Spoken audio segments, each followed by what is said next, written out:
శ్రీ శక్తి channel ప్రేక్షకులకు స్వాగతం. ఈరోజు మన కొత్త కథతో ప్రారంభం. విష్ణువు వరాహావతారము. శ్రీ మహావిష్ణువు లోక కళ్యాణం కోసం 10 అవతారాలు ఎత్తాడు. అందులో 3వ అవతారమే వరాహావతారము. జలప్రళయంలో మునిగిపోయిన భూమిని ఉద్ధరించటానికి శ్రీ మహావిష్ణువు వరాహరూపాన్ని దాల్చాడు. అయితే మహాప్రళయం సంభవించి భూమి జలంలో మునిగిపోయింది. అప్పుడు బ్రహ్మ చింతాక్రాంతుడై నిఖిల జగత్తును కల్పన చేశాడు.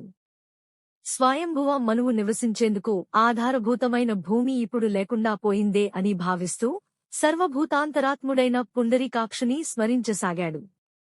అప్పుడు ధ్యాన నిమగ్నుడైన బ్రహ్మ నాసిక నుంచి బొటనవేలు పరిమాణమున్న వరాహంగా శ్రీహరి విశ్వంభరోద్ధారణకే జన్మించాడు. అప్పుడు యజ్ఞవరాహమూర్తిని బ్రహ్మ స్తుతించెను. దేవా, సనకసనందనాదుల శాపవశమున జయ విజయులు దితిగర్భాన హిరణ్యాక్ష, హిరణ్యకశిపులై జన్మించి ఉన్నారు. హిరణ్యాక్షుడు నేడు అఖిలలోక కంటకుడై భూమిని తీసుకుని నీకే వెదకుచూ రసాతలమునకు పోయాడు అని బ్రహ్మ వివరించాడు. ఆ పలుకులు విని యజ్ఞవరాహమూర్తియను సర్వేశ్వరుడు సముద్ర జలమును చీల్చి రసాతలమును ప్రవేశించి భూమిని సమీపించెను. ఆ జలమధ్యల్లో సూకరాకారుడైన హరికి హిరణ్యాక్షుడు ఎదురయ్యాడు.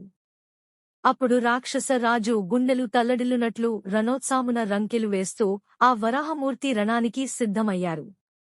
రణరంగంలో హిరణ్యాక్షుని గద, శూలము శ్రీహరి ధీరత్వం ఎదుట వృధా అయ్యాయి.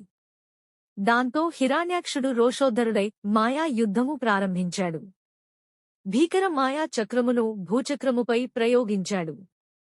శ్రీహరి తన చక్రముతో మాయా చక్రాన్ని అడ్డగించారు.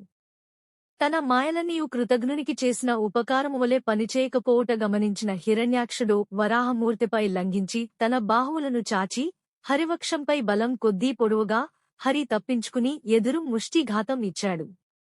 ఆ దెబ్బకు దిర్దిరం దిరిగి దిటచెడి లోబడిన హిరణ్యాక్షుని కర్ణమూలమందు తన కోరలతో వరాహమూర్తి మొత్తెను.